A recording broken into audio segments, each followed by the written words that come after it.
What's up, good people? Peace and blessings. It's your girl, Coach Jamie, and I'm doing something just a little bit different today.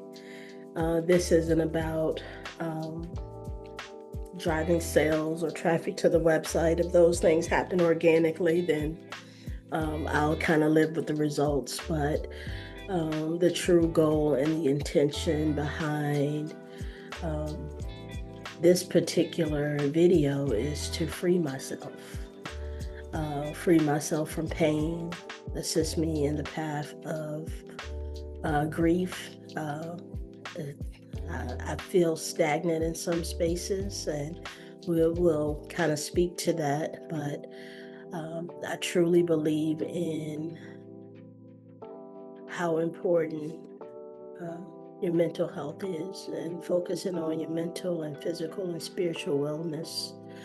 And this was something that was kind of tasked. Well, she kind of gave me the option of how I wanted to do it, but this is the medium in which I chose to share my experience. So, if you're coming here and you saw that little clip that I posted on social media, I'm getting ready to actually share a story of testimony, share a story of life experience, and it might be long. So if you don't have time to finish, if you feel like it doesn't resonate, peace and always love to you. And I say that from the very bottom of my heart. But if you kind of make it to the end, there might be nuggets in here that you can use for your own life, for your own journey, to be more aware with your surroundings and more aware with self, especially how it as it relates to trusting your intuition, recognizing the signs before something kind of catastrophic occurs, and really truly believing that um, God is always with you.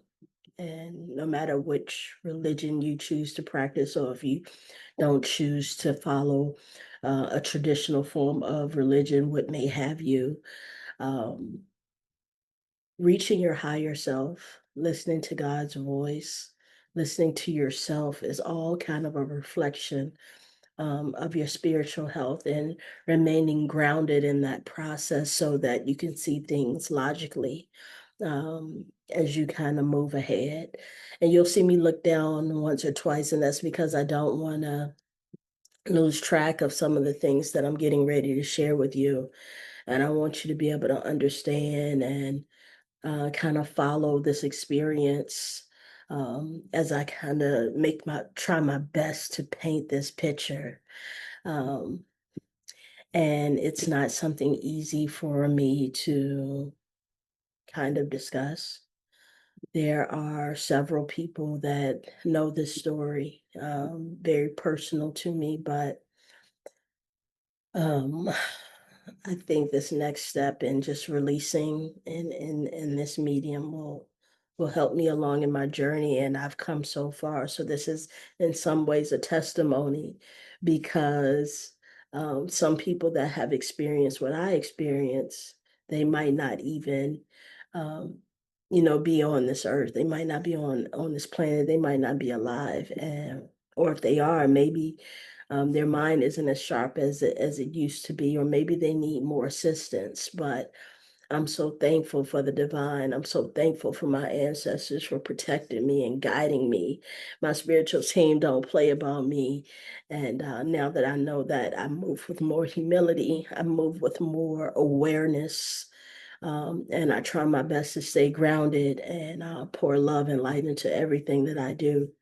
And when something doesn't feel good, I need to have the foresight to step away, sometimes turn your back, sometimes never look back. And everybody's journey is different. So this is kind of how, I'll talk to you all about how I've handled the scenario. But without further ado, let's just go ahead and get into it.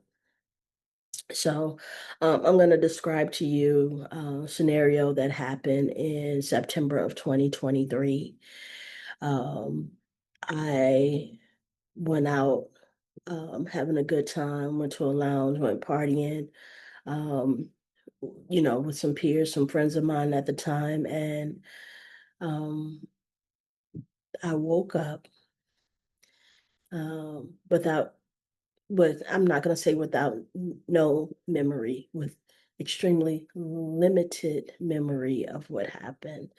Um, I've had little flashes here and there, but nothing to connect the dots and really explain what occurred. So September of 23, moving from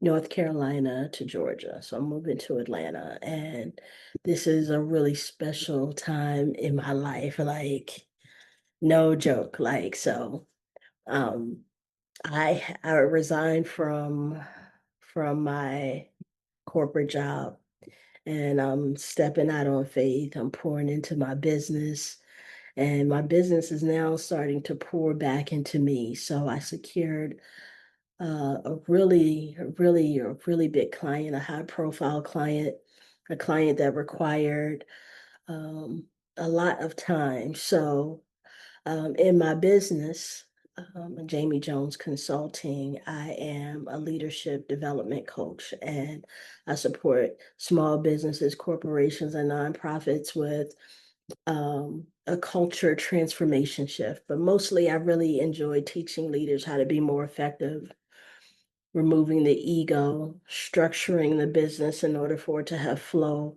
and really teaching them how to build positive relationships in the workplace. Because a lot of times we don't know how to do that. Sometimes we can be heavy handed, or sometimes we can not show up with a hand at all. And it creates a little chaos. So I digress. I booked a really big client, and this client needed more time from me, and it made sense. So I pack up and move to the A. And I I kind of decreased the other clients that I had because this one was required a lot of time, right? So I decreased my other client load, and I still have one or two clients, but really I was moving into this direction.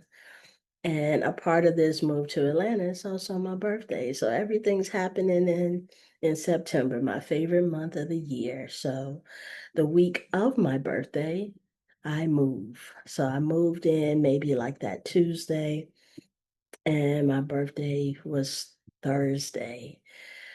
So I already started to pack up things here in Charlotte. I was going to transition because still in the midst of the transition, but I needed to go ahead and get there and make sure things were set up, and then I'll bring my other stuff in. So I gotten really lucky. I was able to get a furnished um, apartment in College Park. It was a really cool building. It was converted from an old school, and it's real nice, secure, controlled environment, kind of historic, but of course it had really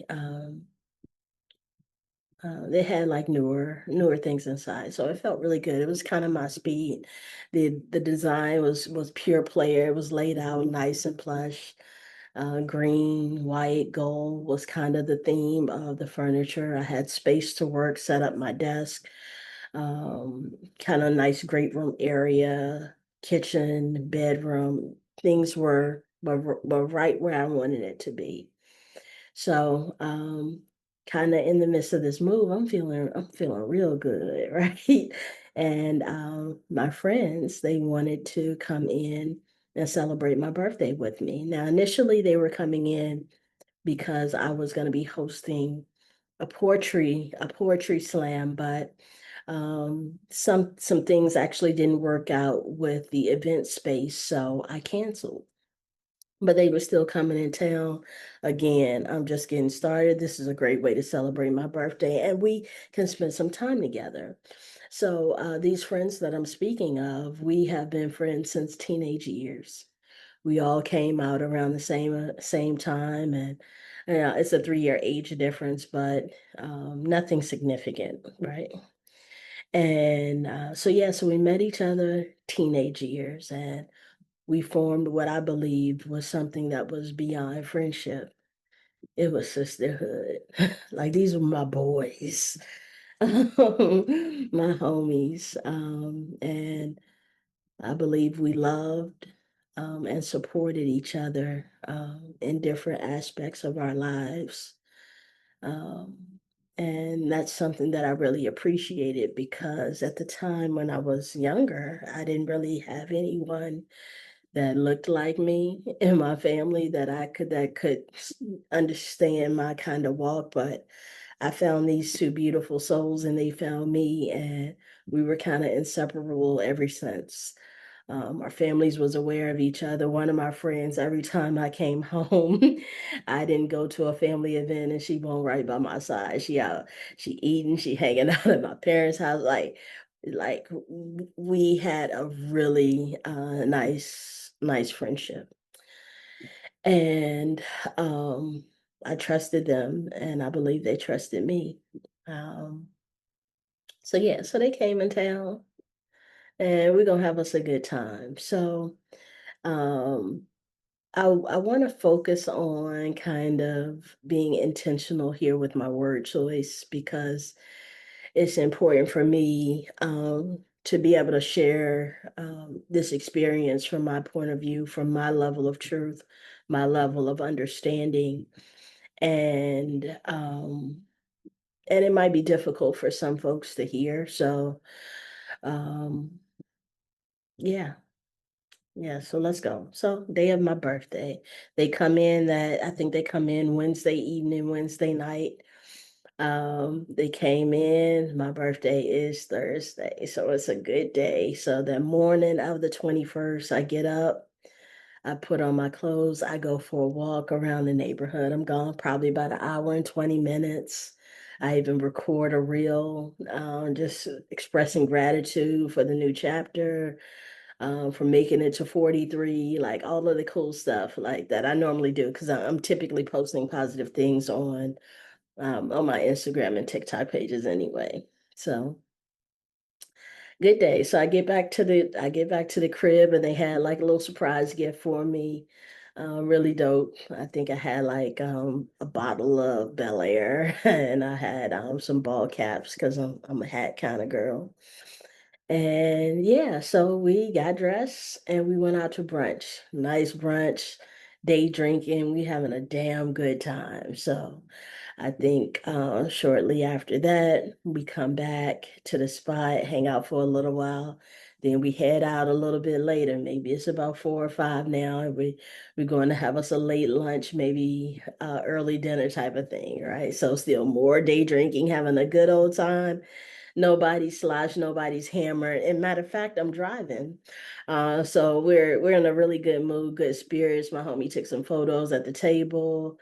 Um, if I'm not mistaken, some people over at another table, they had bought me a shot because it was my birthday. Just really good energy, good vibes. I'm in a good mood. Sun is shining. It was a beautiful day that day in Atlanta. And we head back to the crib. So now we're back at the crib. I had a couple more, right? But then I stopped. I stopped drinking because I'm ready to relax now. I want to take me maybe a little nap. We kicked back. We was watching television. Just, just come down, start drinking a little water, rehydrating. Again, nobody's hammered, nobody's sloshed, but we're good. Again, I'm driving for the most part.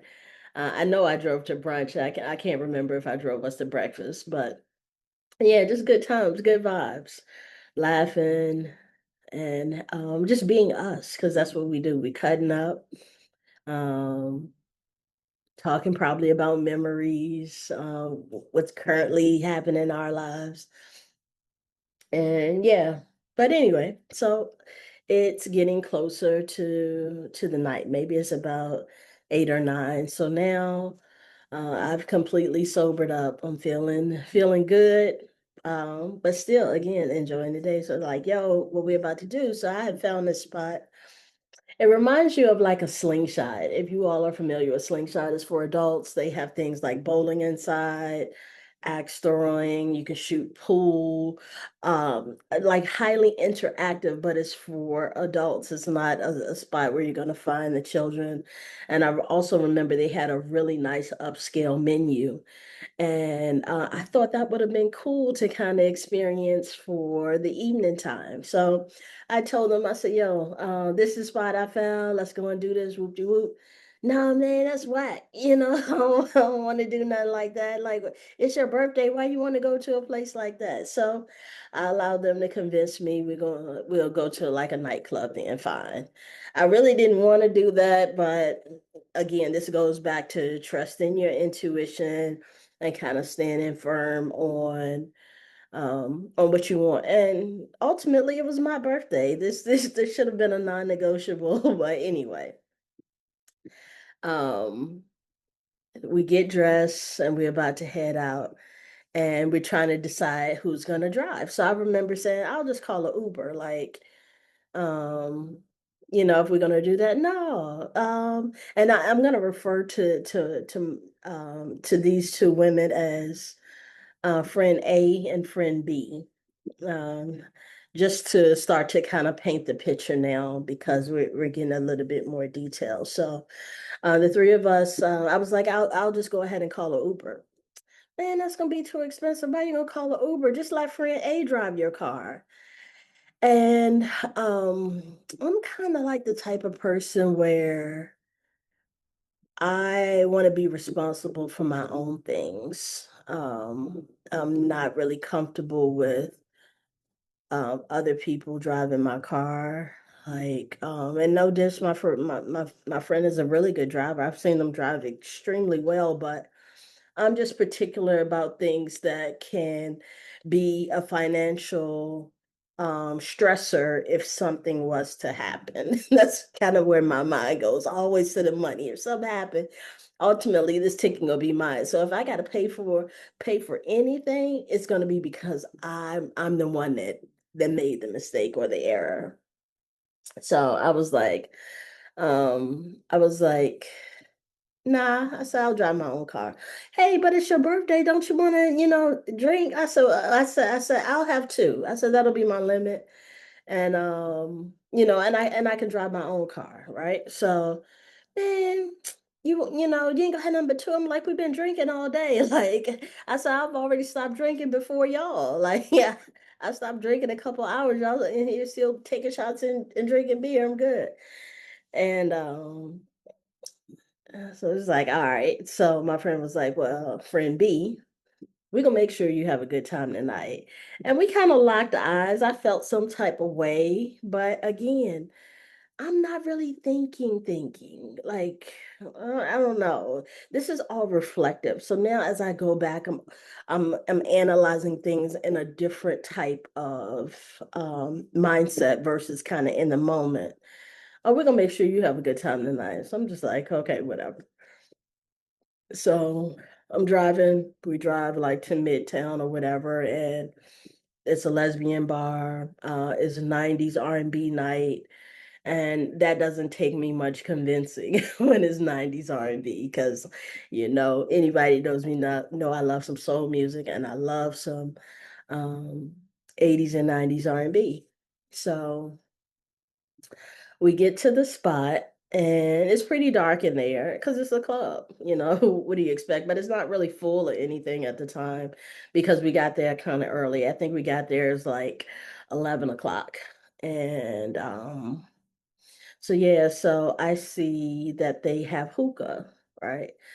So I'll smoke me some hookah. I'll chill. So I asked, hey, I want to get hookah. Oh, well, in order to get hookah, you gotta buy the section. I was like, okay, cool. So they only accepted it in cash. So a friend of mine who had cash paid for it straight out, and I remember like sending her the money back. That was friend A sending her the money back.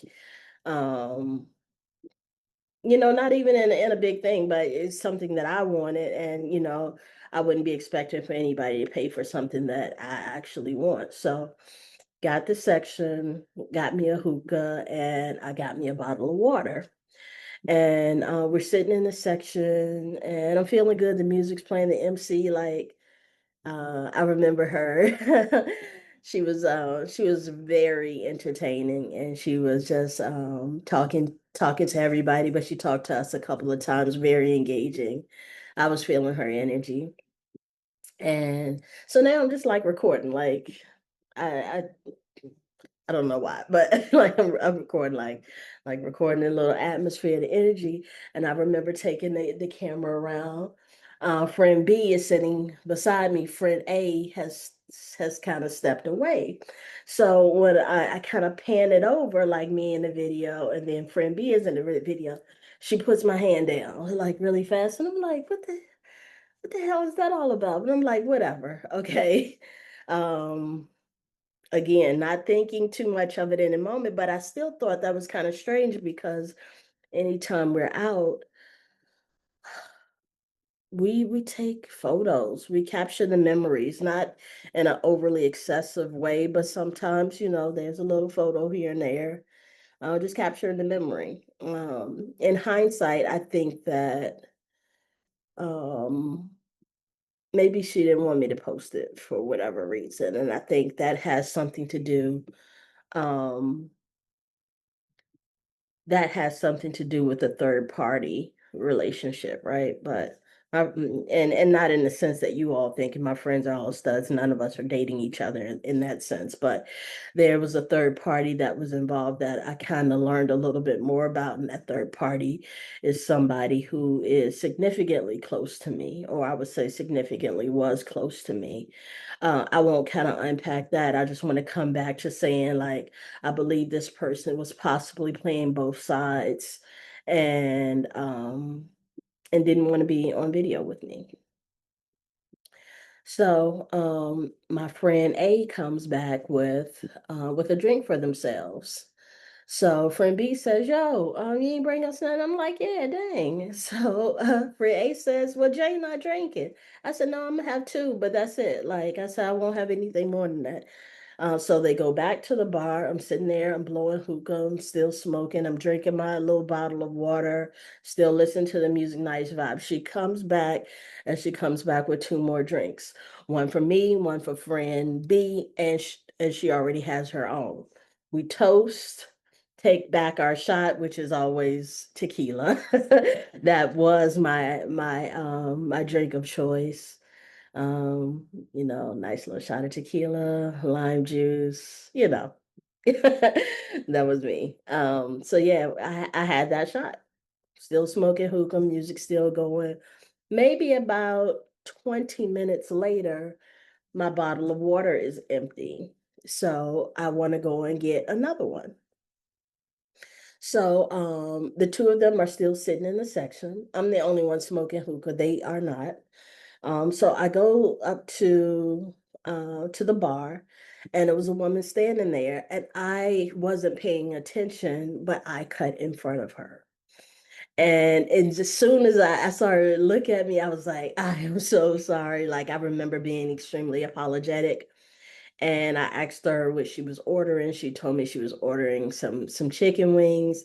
I said, let me go ahead and cover those for you. I'll take care of it because I'm really sorry. Her and I was just chopping it up, real casual, real friendly, ordered my bottle of water. And she kind of asked me, like in the midst of our little very brief encounter, I told her it was my birthday. So she was like, I'll buy you, what you drinking? I'll buy you a shot. If you're gonna get my wings, I'll buy you a shot. I'm like, all right, vibe.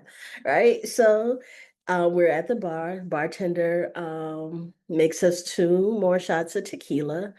We toast. I didn't even wait around with her to get her food. I'm sure it came later, but we toast. I grabbed my bottle of water, and now I'm walking back to my section to sit down and continuously kind of enjoy my hookah and the vibe. I never remember making it back to my section. I remember turning around and walking back, and the two of them was standing kind of, they saw me and the young lady taking the shot because I looked and I saw them, but I passed through them to go back to the section to sit down and drink my water. And the next thing that I remember is waking up in my bed.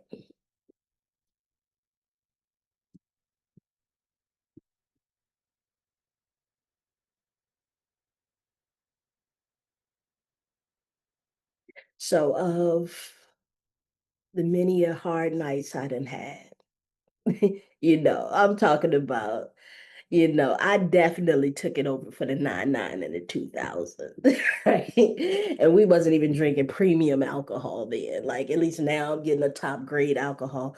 We was drinking what we could afford and drinking a lot of it and having a good old time, might even be smoking a little herb or whatever.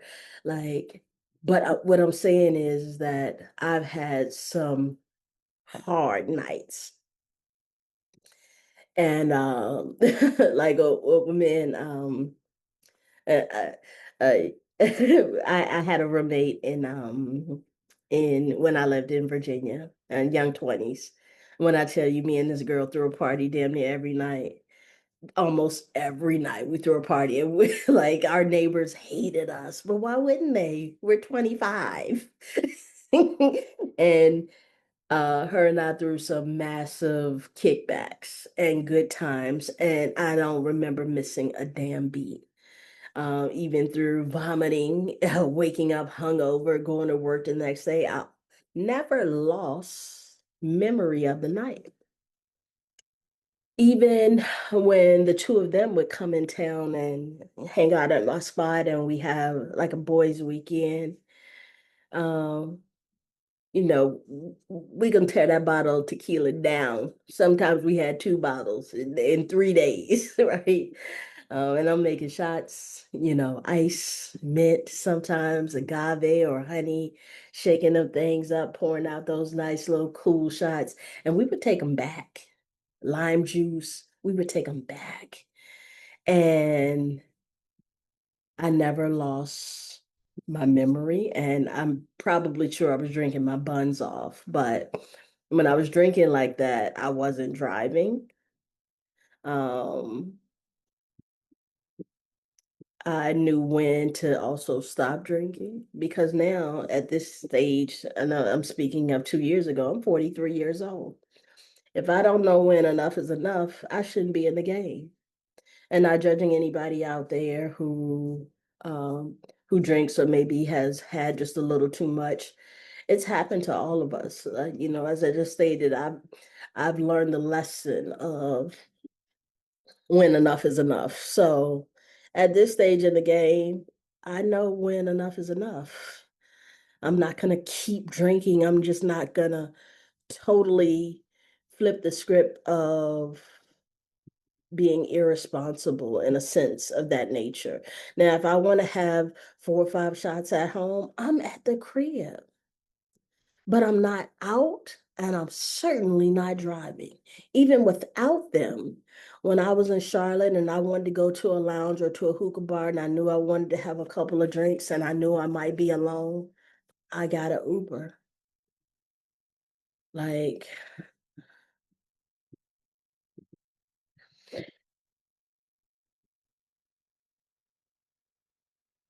and I'm just speaking to my character right now, like understanding and knowing who I am, even knowing who I was at that time.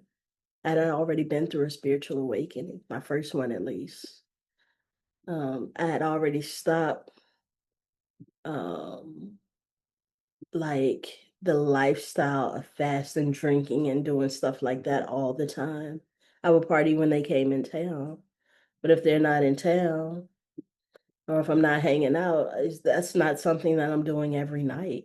I don't, even then, I didn't feel the need to. Now I barely drink at all. I think my last drink right now, I'm recording this on September 12th, was probably in July. In fact, I know it was in July because I was in Phoenix. So I don't even be well, now it's a different story and but anyway, so now we back. The morning after I wake up, I'm in the middle of my bed. The room is spinning and going around and around and around and around. So I get up, I'm groggy as hell. My body's hurting. I'm like, not thinking too much just yet. But I gotta use the bathroom. So I go to the bathroom and you know how you pull your underwear down, use the bathroom. I just happen to take my head up from looking straight forward and looking down. And this isn't something that I've really shared with too many people. This is hard for me, y'all, because this is embarrassing.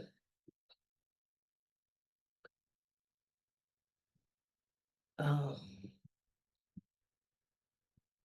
but I gotta free myself. I look down in my underwear and it is the largest pile of feces that I've ever seen in my underwear.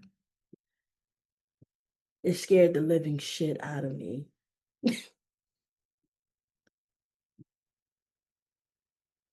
No pun, but it scared me to see that. I knew something was wrong. I knew something was wrong because I couldn't remember. I'm sitting there, I'm like, what the fuck? What happened? I immediately take a shower and I come out and I have to pass them there in the living room because I have to get these underwear in a trash bag and sealed up. I got a towel on because I just got out the shower, so I'm still wrapped up, like wrapped across. And I look at them, I say, y'all, what the hell happened to me last night? I think I've been drugged. I was so scared. And they bust out laughing. I'm talking about laugh like that we was in the middle of a comedy show laughing. And I was like, I'm serious. I think I've been drugged. I think I've been drugged. I don't remember what happened. And one of my friends, friend A, laughed so hard that she rolled out of the sofa onto the ground laughing. At the time, she was on the telephone. I didn't know. That's going to matter a little bit later in the story. Laughed. I was like, I'm serious. I think something happened to me. I go back into my room. I put on, I get dressed. I come back to them. I probably just got on some basketball shorts and, t-shirt. It was because it was really, really fast. And I came back and, and I was like, what the hell happened last night? I don't remember anything. Oh man, you ain't get drugged. You just got drunk. Like, I just got drunk. It's like, what are y'all talking about? I only had 2 drinks. What are you talking about?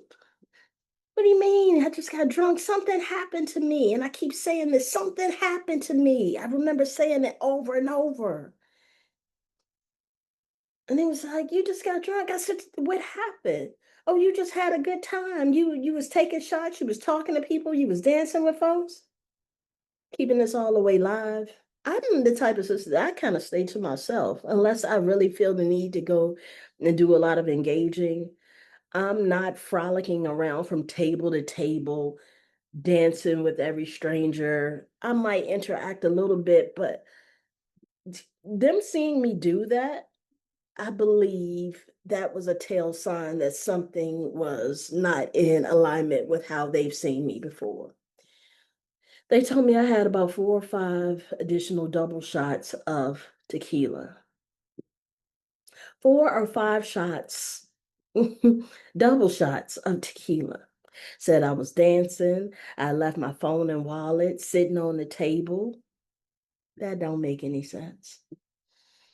And I said, so how did we get out of there? Oh, we just realized it was time for you to go. So, you know, I was like, my knees are skinned up.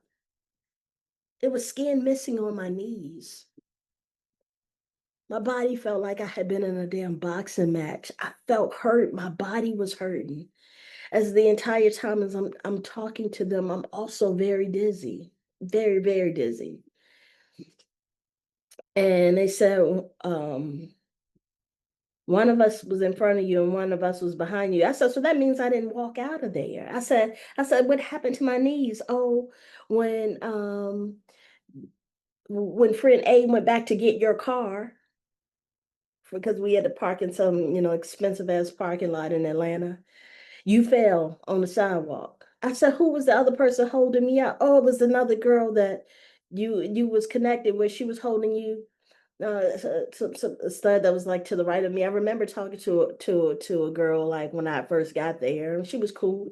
I don't remember much, but I remember kind of chopping it up with her. Apparently, she was a part of helping me get to my ride. And I said, y'all don't think that's unusual? I got so damn drunk that I needed to be carried out. So I'm getting sad now. I'm getting sad. So I went and laid on, there was a sectional sofa. One was at one end, one was at the other. And I went and laid closer to friend B. And I was laying on the sofa and I was just crying. I remember crying. I remember my face being soaking wet. It was a leather sofa. That area where my head was, where it was kind of laying down, was all wet. And I remember her kind of rubbing my back. And it was it was kind of devastating. You just got drunk. Oh, you was having a good time. You took six double more shots. I don't want to say that a couple of more times because I just told you I haven't done a whole lot of shit in my life.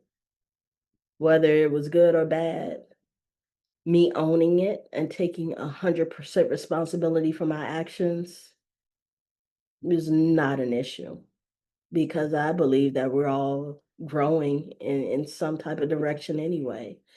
And making the decision to get hammered like that, knowing that I'm driving, isn't me.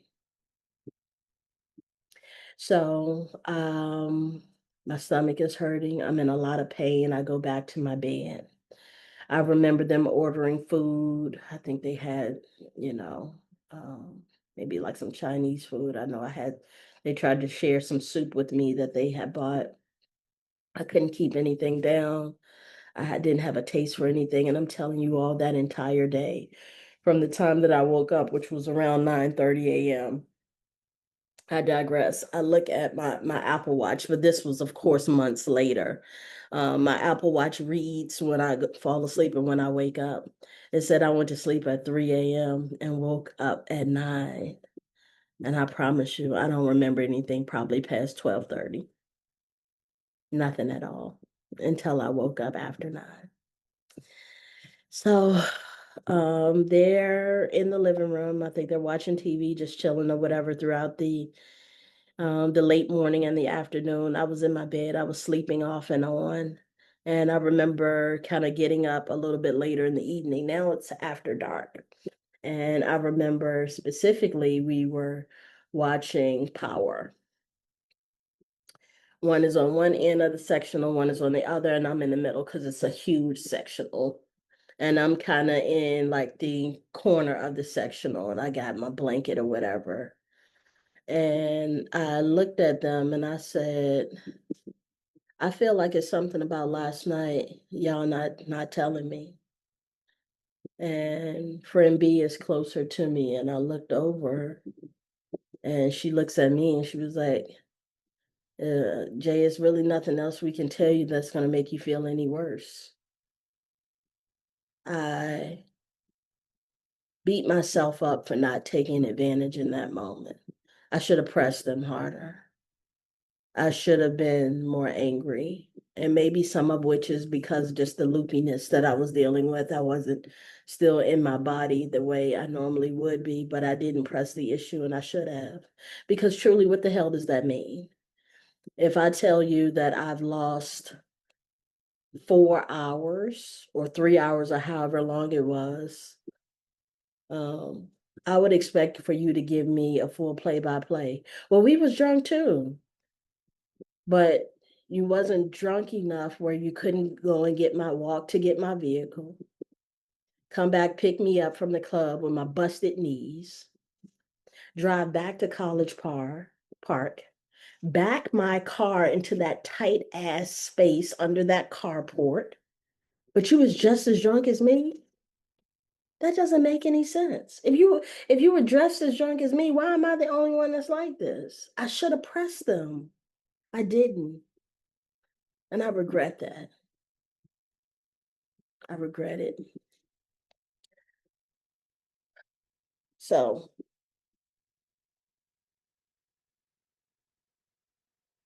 um, the morning after they leave for one takes a flight, the other drives back home to Virginia. Um, and friend A is driving back to Virginia. So she dropped friend B off at the airport. And when they left, I didn't realize how uncomfortable I was alone because that's when the anxiety kicked in. That's when the paranoia kicked in, and I was scared. I was completely terrified. And I remember calling my mom and telling her what happened, and she had really strong opinions from the very beginning. I won't share those opinions, as that's kind of between her and I. And she was really upset. She was really scared, but she was also really thankful that she was talking to me and not somebody calling her and telling her something happened to me. I called my dad and told him, and I never heard him silent. Like I could hear a damn pin drop in his house. Like when I told him, he was so quiet. Like after I shared it, he was so quiet. And I guess he was processing Libra man, always, looking for the balance. But he was processing. And he was hurt. I could hear it in his voice. His voice was cracking. My dad don't break. Nothing's wrong with showing emotion. I'm not that person, but I'm just saying my papa old school. He ain't gonna break like that. At least not in front of me. Um, he was so quiet, but then when he started speaking, I could hear his voice cracking a little bit. And he asked me some questions about them. And he said, "You think they had something to do with it?" I was like, "No, of course not. Of course they ain't had nothing to do with it. Like, I'm standing tall and I'm still my homies. They got me home safe, right?" And he didn't push the issue, but he planted the seed, and my mother planted that seed as well, but she planted it just a little bit differently. And I'm always open to hearing someone else's perspective, but I was pretty clear on I knew they didn't do anything to me. I know they had nothing to do with it. And I kept telling them that they had absolutely nothing to do with it. These my homies, these my sisters.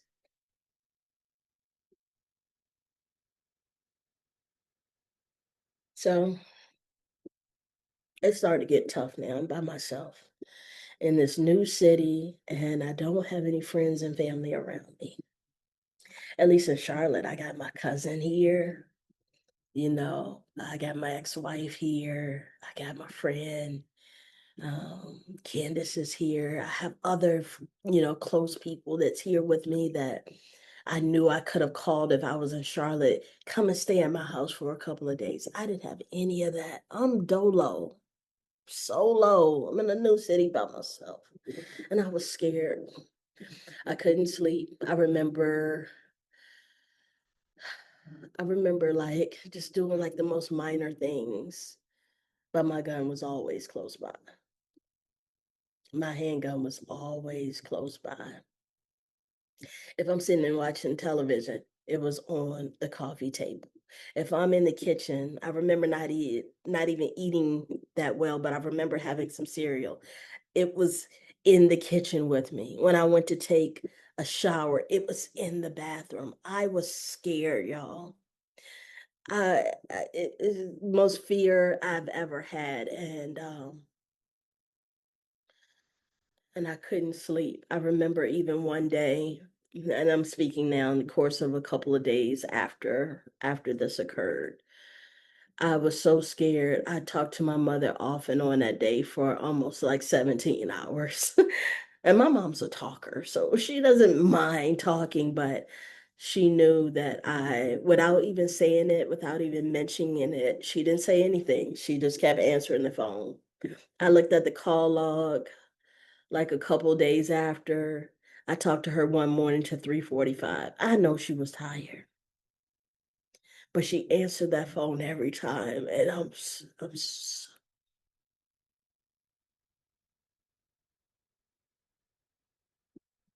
so thankful because I was scared. And I told one or two other people while I was there what was happening, and um,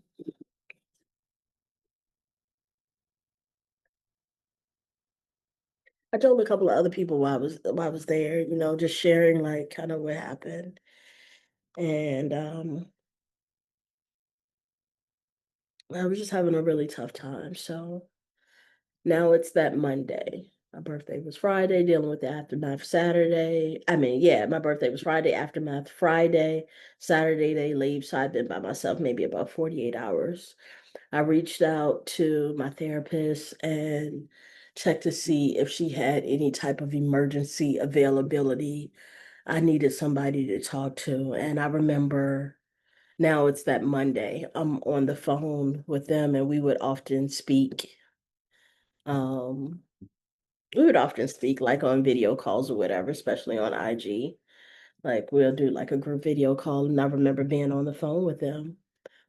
And I was like, "Hey, yo, I gotta cut it short. I got therapy coming up. Like, I booked an emergency appointment with my therapist because I need to kind of sort out what happened. I'm having a tough time." Friend A.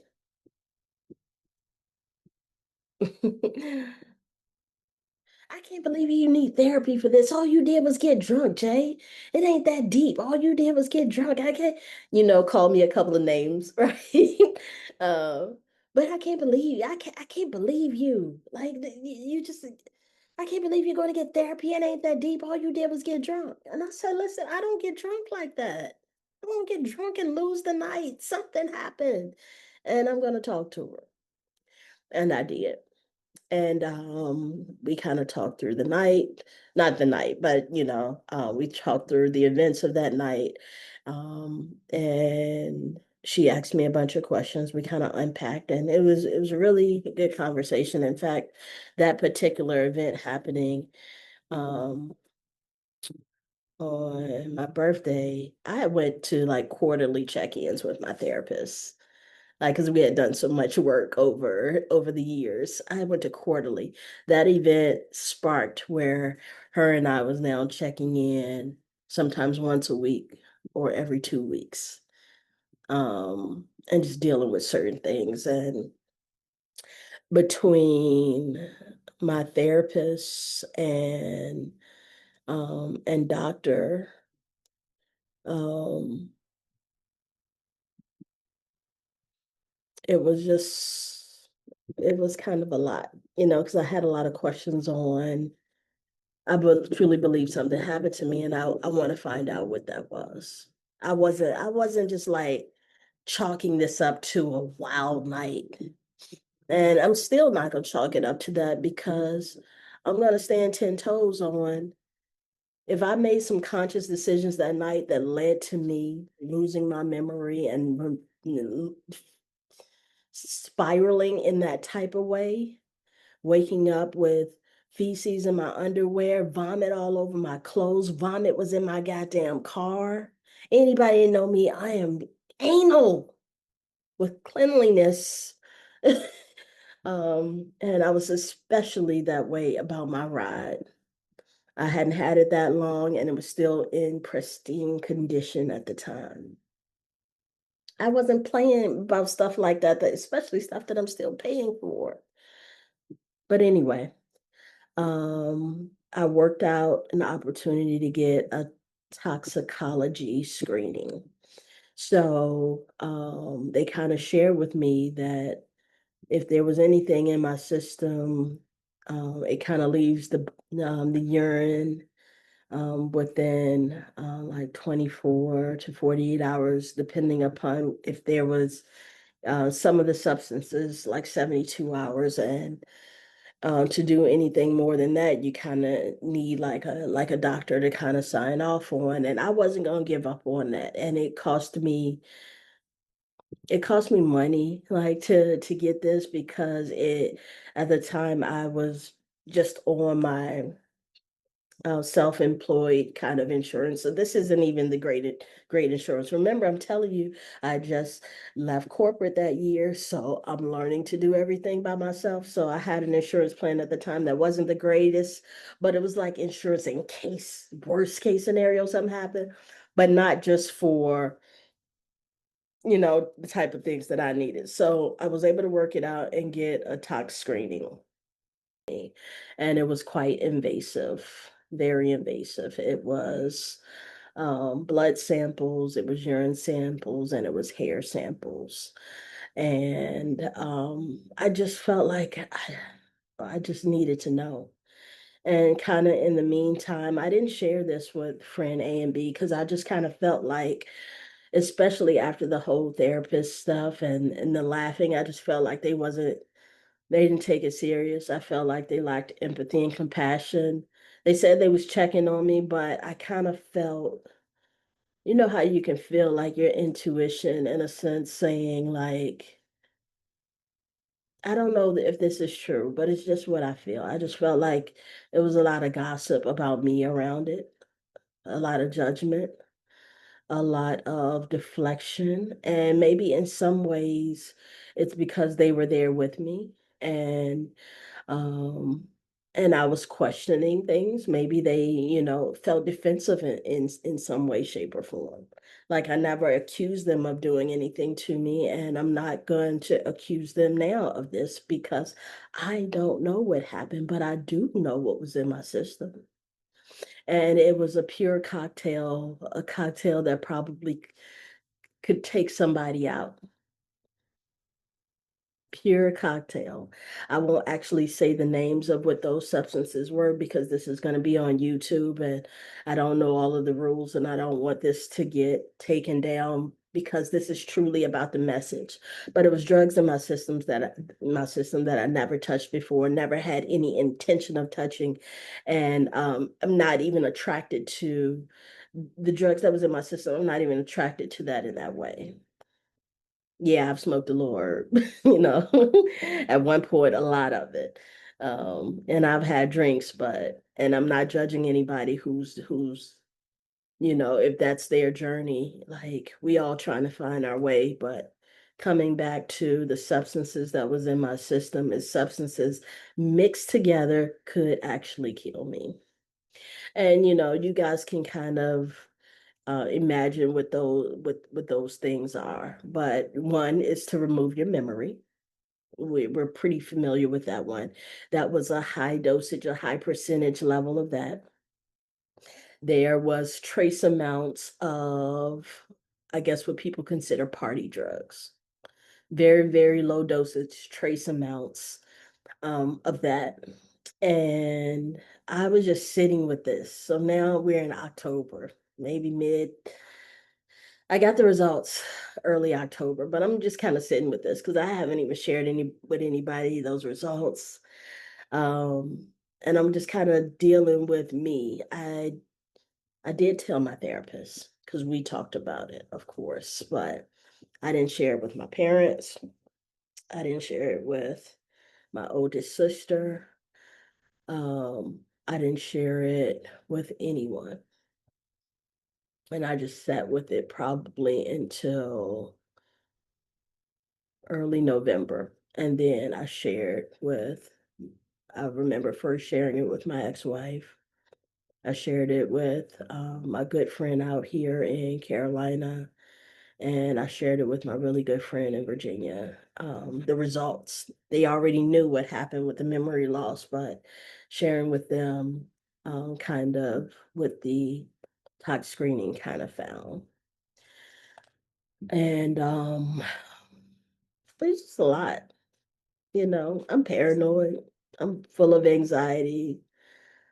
I'm still crying off and on throughout this period of really the day after they leave Atlanta all the way up until now in November. I'm having a really tough time. In the midst of that, I have ended my relationship with that high profile client because I didn't. There were some things that was happening business wise that was no longer in alignment. So I've already moved back to Charlotte. Thank God I hadn't totally given up my place here. But it was dark time, so lost my client. I don't have um, a lot of money coming in, but I do have savings. I have resources.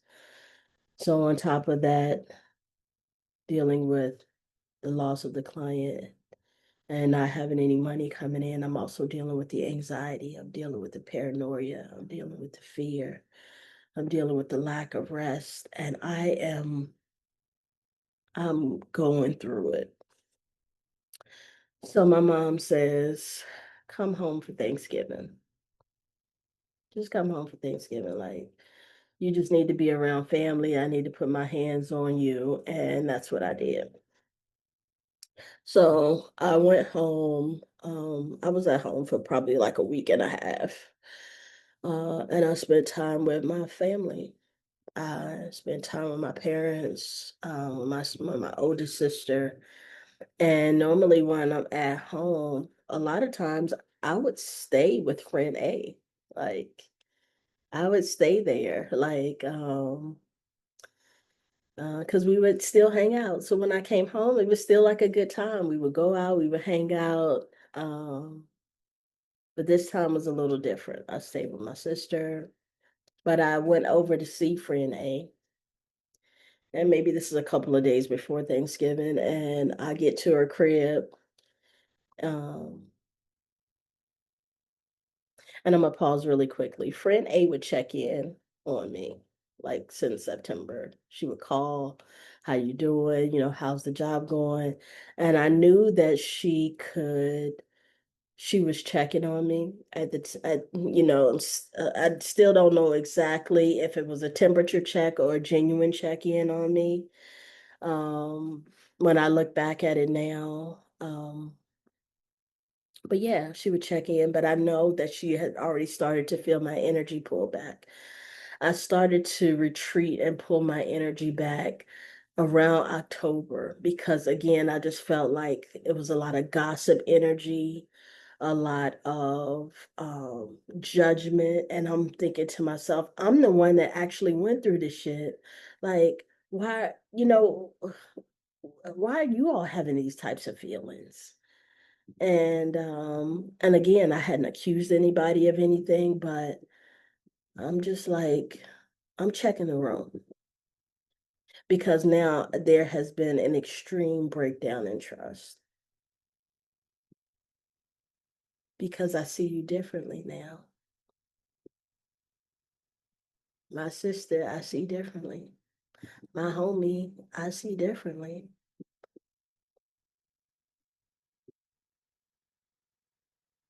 because I just think about if the tables were reversed, I felt like I would have moved differently the day after. And you can't expect for people to move how you move. But I truly expected more of them and her especially. Because friend B and I, we was just kind of getting back. There had been a breakdown in our relationship because I felt like there was an extreme boundary that was crossed. I didn't feel like it was crossed. And and I didn't in particular like how she was moving. Um, and I think in some ways she took offense to me. Um, my reaction to the boundary being broken. But the third party that I was speaking of earlier, the third party actually brought her back into my life maybe about maybe 6 or 8 months before that happened. the birthday stuff happened. So we was trying to rebuild the relationship. So that's why I say friend A and I, we had missed the beat. We didn't been through it all. Even when friend B and I was having challenges, and this is another thing I took offense to. I never took my issues with friend B back to friend A. I ain't drag nobody. I ain't talk about nobody. I didn't judge anybody. Matter of fact, friend A didn't even know anything about the boundary being broken for probably 6 to 8 months because I didn't mention it. Because I'm the type of person that if we have a mutual friendship, I don't need people to to get against you because it's my issue. So if I got an issue, I don't want friend A feeling some type of way about you because I'm feeling some type of way. So I can just handle my shit internally. But that's just how I am. Not everybody handles it the same. So coming back to November and home for Thanksgiving, I go to see friend A. And when I get there, she is in her kitchen making ramen. And I'm standing in the doorway and she's at the stove and she's making a ramen. And we're talking, and I said, hey, you know, when I told you I really felt like I had been drugged about, what happened on my birthday. I said, I actually was. I said I had a tox screening done, and these were the things in my system. And she was quiet. I felt like she wasn't giving me a lot of eye contact, but she was compassionate. She was like, I'm sorry, I didn't believe you. Like, and she was very quiet. And when I try to, go back and reflect on it, the lack of eye contact isn't necessarily a telling sign that, again, she was involved or had anything to do with it. I'm just saying this is the body language. And I didn't stay long, but I just wanted to tell her, and I wanted to tell her in person because, she was the main one, like laughing out of the sofa, um, judging me for wanting to go to a therapist. Like, I'm just like, this was some real shit. So she asked me, she was like, what you about to do? I said, I'm about to go and see a friend of mine in Richmond. And we're going to get some tacos. And normally on any other, the reason why I mentioned earlier, friend A was always with me and my family when I came home because normally if I'm going to get tacos and I'm going to see our other friend out in Richmond, I'm like, yo, put on your shoes, let's go. We're going to get some tacos. But the energy was off. I didn't feel real comfortable. You know, again, my trust is broken. I'm extremely paranoid. And the last time I was with you, I lost 3 or 4 hours. And with no type of breakdown of events the night before, except for the fact you had 4 double shots of tequila. You was dancing, you was drinking, you was having a good time. We had to walk you out of the club. You fell at the sidewalk and we got you home safe. That's all I kept hearing. We got you back home safe. So again, back to November. So I'm getting ready to leave. She was like, well, hey, when you come back, maybe we can go and hit a bar. Or, maybe tomorrow or something before you leave and hit a bar, go and get something to eat. And I was just like, I said, I'll go to the bar, but I was like, I'm not drinking anything. I was like, I don't drink anymore since that happened. And it was true. I hadn't had a drink for probably almost a year and a half until after that happened. It was really tough. No, I take that back because I'm about to say something untruthful. Like, I went out to lunch with a friend, colleague, and business partner of mine, and we had food, and I did have a drink at the table because, I'm very comfortable with her. And again, not to say I'm not comfortable with other people, but I was cool then. So, yeah, I go off to Richmond. My friend in Richmond, she already knew what happened because I had already told her. She was one of the first people that I actually shared those results from the tox screening. I shared those with her. So we had a good time. I told her about what happened, and she asked me a couple of things, and we kind of talked about it briefly, but really we were just catching up. So Thanksgiving happens, and I come back to North Carolina. And again, remember I told you I felt like it was a lot of gossip and a lot of judgment and just a lot of weirdness happening between the two of them. So friend B calls me. Now, friend B hadn't been really checking in on me like that. They hadn't been calling me. If they did, it just felt a little strange. Like I said, friend A felt a little bit more compassionate, but again, I don't know if those were temperature checks or if that was something really genuine. All right, so now friend B calls, and I can tell that she wants to know and kind of, but doesn't want to say, hey, friend A told me this one. I said, well, I'm quite sure friend A already told you. I said, so I'll just share it with you. I was like, I went and got a tox screening done. And I got some results back. Well, you can't get that because that stuff only stay in your system for like 24, 48 hours. I said, well, yeah, that's of course in your urine. I said, but there's other things that's available to actually pull deeper results. And and when I tell her, so she says that before I don't know the exact order, but then anyway, I tell her the breakdown of what's in my system. I didn't share the percentages, but I just kind of said, hey, this is what was in my system. Ain't no way that could have been in your system. Ain't no way. I don't believe it. I don't believe it. I don't believe it. Ain't no way that was in your system. Because I done seen people do X, Y, and Z, and I'm telling you right now, if somebody had that in their system, they would have died. They wouldn't have made it. I said, well, I didn't. And I just kind of left it at that. And then and I was kind of cool, like, because I felt like she was really elevated, like, really adamant about them giving me the wrong test is kind of the word she said. No, they must have gave me the wrong test because ain't no way that was in your system. And then like towards the end, she was just like, I'm sorry that happened to you. But again, I just felt like when it's true empathy, when it's true compassion, it sounds different. So I'm real cool now. I'm cool on both of them. I ain't calling, I ain't texting, none of that shit. Friend A still check in every now and then, but she can feel like that I'm completely pulled back. So it's been several weeks. We're now in the new year.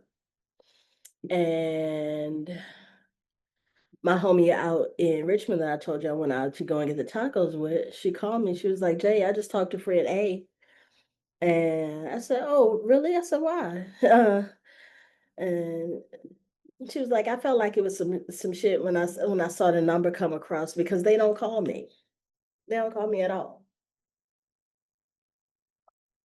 So I was like, okay, what's going on? She was like, well, she called me and was like, hey, have you talked to Jay because she's been a little off? So I'm gonna call her friend C, the one that I'm talking about now. So friend C is a straight shooter.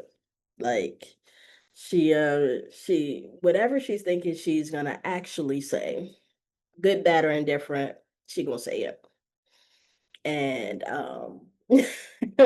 and she was like, well, Jay is acting different because something happened to her. She was drugged and she feel like maybe y'all was involved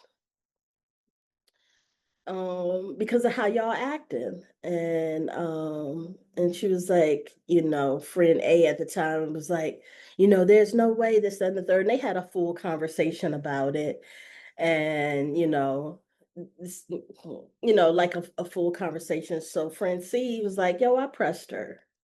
I was like, what does that mean? She was like, because she was like, this is ridiculous. Something truly happened to you and they're not trying to help. She said, so I kept asking her, what happened that night? What happened that night? Why did she wake up the way she did? Like da da da da da da da da da. And this is now January. My birthday was in September.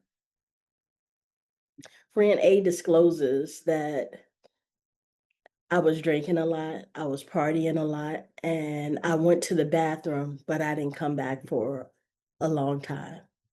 And I was gone for such a period of time that they had to come and find me. They never told me that. So they found me in the bathroom, basically out of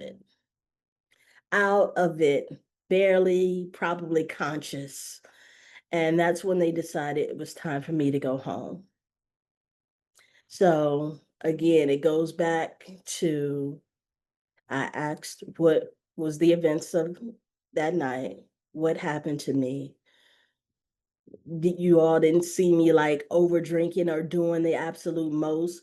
You just thought I was having a good time, but then all of a sudden my good time turned into a nightmare when you found me completely out of it in the bathroom and three people had to get me out of the club.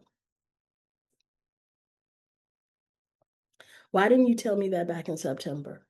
Why are you all omitting information that clearly could have helped me on my journey? You knew I was effed up about it. You knew I was going through the emotions with it.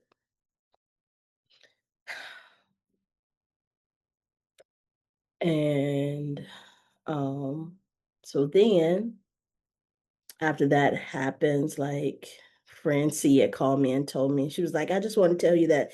And she was like, I told friend A, Jay don't know about this bathroom. So why didn't y'all tell her? Jay don't know because she told me this story almost too many times. I kept telling this shit over and over, y'all. Again, like I was out of it. But just trying to recall the events of the night, and people would, especially me and friend C, we was talking, and just kind of recalling everything that I could remember. And she was clear. I didn't mention anything about a bathroom because I didn't know anything about a bathroom. So she was like, she was on the phone. She was really upset. She feels like, you know, you're wrong for accusing her of having something to do with it. I said, well, I didn't accuse anybody. And I'm still not, even now when I'm sharing the story, I'm not accusing. I don't know what happened. The only thing I know is that after it happened, y'all started moving funny. So now I'm getting these calls from an unfamiliar number on my phone. Most of the time I don't answer. I don't. So the line the number hit me. This is all within like kind of back to back. So I hung up with friend C and then I started getting these unknown calls. So I get a text message. Jay, this is friend A's wife. Call me when you get a chance. Now I know her. They had been married for years, probably a freaking decade. They was together. So I know her, but we don't talk on the phone. We're cordial, we're friendly, we're respectful, but we're not doing a key. So I didn't have that number saved, right? So I'm thinking to myself, oh man, this gonna be some bullshit. So I get the call, and I call her back. She was like, as soon as I heard her. So remember, I told you that when I first came out of the bathroom, say I think I had been drugged, and friend A laughed from the sofa to the floor, pure fallout laughter. Told you she was on the phone. She was actually on the phone with her wife, which I didn't know. So the wife gets on the phone with me and she was like, Jay, before I say anything, I just want to say I'm so sorry. I could hear the sincerity in her voice. I am so sorry what happened to you. Like, and she said it like three times. She said, but my wife is losing it right now. She was like, she don't even lose it like that over us. Like when we've broken up or whatever, like I hear her crying. This girl don't never cry. She never ever cries, but she is literally in tears, sobbing over you right now because friend C said that you think that she has something to do with you being drugged. And I said, well, I actually didn't say that. I said, I don't know what happened. And I said, they started moving differently after it happened. And she said, I know.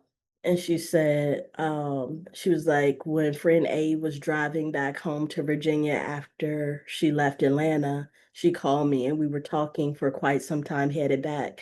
And she said, I told her right there, then and right there in that moment, 2 days after my birthday, because she's driving back home. She said, I told her, if I was Jay, I would think y'all had something to do with it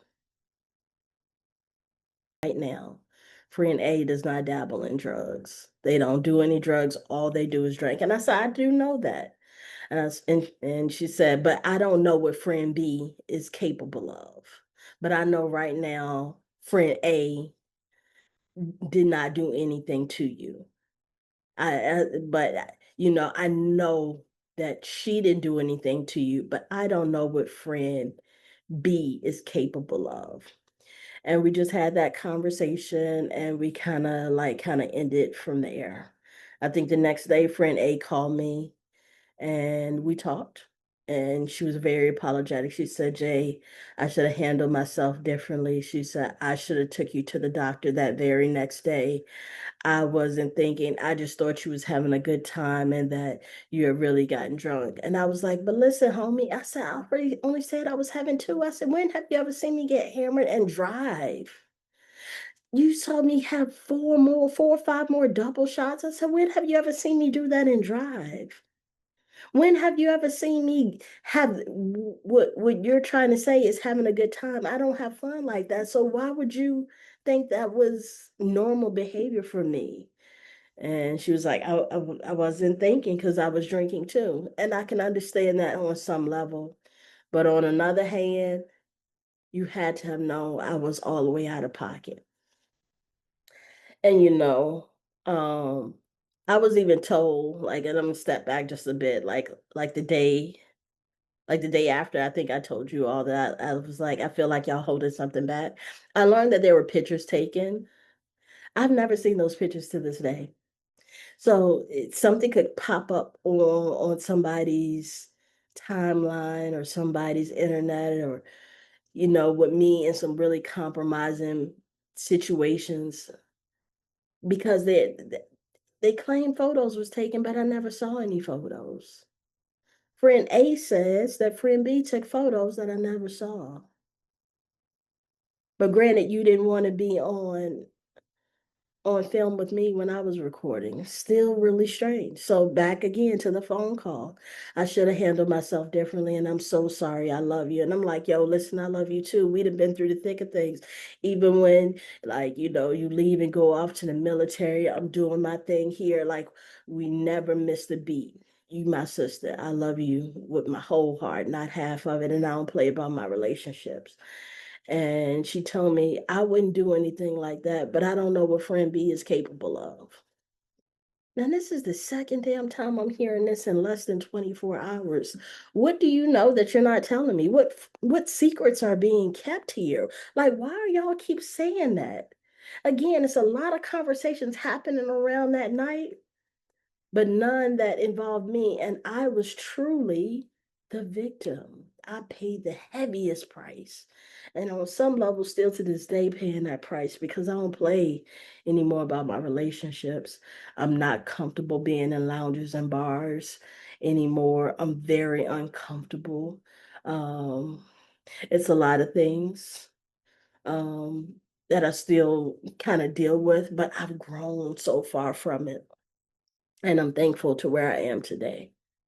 So, um, after that conversation, she's like, "Well, I'm gonna have to tell friend A about this, friend B about this conversation we had." I'm like, "I don't care." I was like, "Y'all been talking anyway." I said, "Y'all been talking anyway. I don't care. Who knows? What that conversation was like, and what's happening now." So the next day, I go out of town because I was invited to a friend's 40th birthday party. So I'm out of town. I think I stayed out of town. I think I stayed overnight. I can't remember. But anyway, um, now they've had opportunity to collaborate, I'm sure.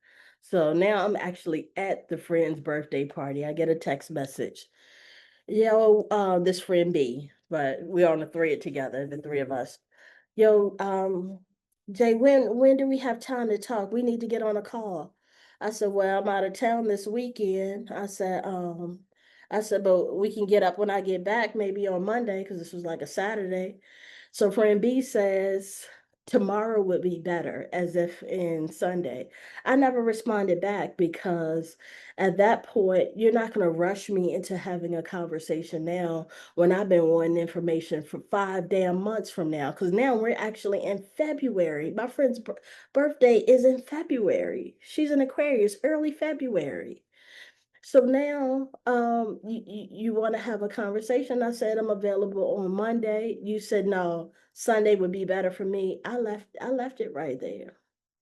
You can call me on Monday and I'll answer, but after I get finished traveling, I want to go home. I want to relax. And honestly, I don't really want to deal with this because I truly feel like in my soul, on everything that I loved, whether you all had anything to do with me being dosed or not, and I want to be very clear that that's not what I'm saying here. I want to be very clear about that. But if you did not directly have any involvement in me being dosed, how you showed up for me afterwards is not in alignment with how I view friendship. And that's a deal breaker for me. We all have kind of deal breakers in our lives, right? We all have deal breakers, and that's one of them. I could have literally lost my life that night. And I'm so thankful that God saved me, protected me. My ancestors was with me, but I haven't heard from neither one of them then. Friend A's birthday is later in February, and I text her happy birthday. She never responded. So my thing is that if I'm the one that was directly affected, I am the one who experienced it. I'm the one that's dealing with it and trying to heal from it. I never came out and accused you of doing something to me directly. Why the hell are you so mad? Why do you feel like I've done something to you? Why are you angry? That, that still to this day, almost 2 years later, I haven't heard from either one of them, and I don't expect to hear from them. But that was a transition for me to recognize and grieve those relationships so I can move forward. And the forward movement has progressed significantly. Last October, I secured a really solid relationship with an organization out in Colorado. And I spend a significant time with them weekly. That's financial stability. My client base is growing. And in order for me to really get to this next step, I needed to free myself because I have something really important that I have to do. And being that I have to do that, I have to go into it clear, feeling that I'm taking every step towards my wellness, my healing with intention. The testimony in this is yes, I lost two friendships that I held very deeply. But the blessing is that since then, I focused on me a lot better. Not to say that they was distracting me in any way, shape, or form. That's not what I'm alluding to, but I work out 4 to 5 days a week. I try to eat healthier. I pour into my business. I pour into others' businesses. I'm focused on forward movement. I'm not a perfect soul. I'm not even trying to be, but I know I'm better. I'm better than I was 2 years ago. I'm better than I was 10 years ago. And I'm not speaking of financial wealth, but my mindset is wealthy. I have a positive mindset. I know that I approach things with love and light. I try to minimize gossip and judgment in others. You stay out of my way, I'll stay out of yours. Um, it's just different. And I wanted to share this story because, again, I wanted to come back to the power of intuition. I could feel something shifting in our relationships as we kind of led to my birthday. Friend B was acting real, unusual. And she played a significant role in me and my sister's relationship. Like, um, I have a sister that doesn't communicate with me anymore, and that's because friend B did something that was really messy. And and that's just it. I didn't find that out until truly later down the line. I didn't know about it in the moment, but just little small things like you're smiling in my face, you're in my place, you're traveling to Atlanta to hang out with me, but knowing some of the things that you're doing behind the scenes. Like I know what you did with between me and my sister. And my sister has to take accountability and how she showed up, but it's not all on her. I'm looking at everything in totality. And again, I'm not judging anybody. We all, just souls having a human experience. And as we go, we learn. As we grow, we learn. And that's what this is about. I am still in the stages of learning who Jamie Jones is. I'm still in the stages of determining the things that I like, the things that I love, and the things that I don't like. One thing for sure, I don't play with them boundaries anymore. If you act like you don't want to be around me, I'm probably not going to have a whole lot of allowance for you to stick around. You got to go quick, fast, and in a hurry. Because if somebody doesn't like you, truthfully, if somebody's feeling some type of way about you, I think things um, could could have a negative impact going forward. I saw the little small things happening between friend B and I just chalked it up, like, or like I don't know, it's just like weird. Like when you go back and look at it, it's like there were some signs there that some shit went right. Uh, but I kept going. I kept going, and I'm doing my best with it. And I'm truly a reflection of God's grace, God's life. And everything that I've learned in these past 2 years, trust and believe you're going to see it again. And you're going to see it in something that's so special. It's a part of my gift, it's a part of my purpose.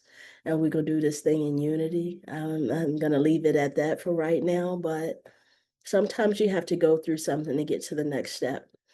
And a prophet in Atlanta, and I'm about to close out with this. A prophet in Atlanta that I was working with, she was a part of my client there. Like she was a part of a leadership team of my client there. But she had like some special gifts. Like she could see that light on you. Like she's that type of woman. She could see that shadow on you too, that darkness if you got it.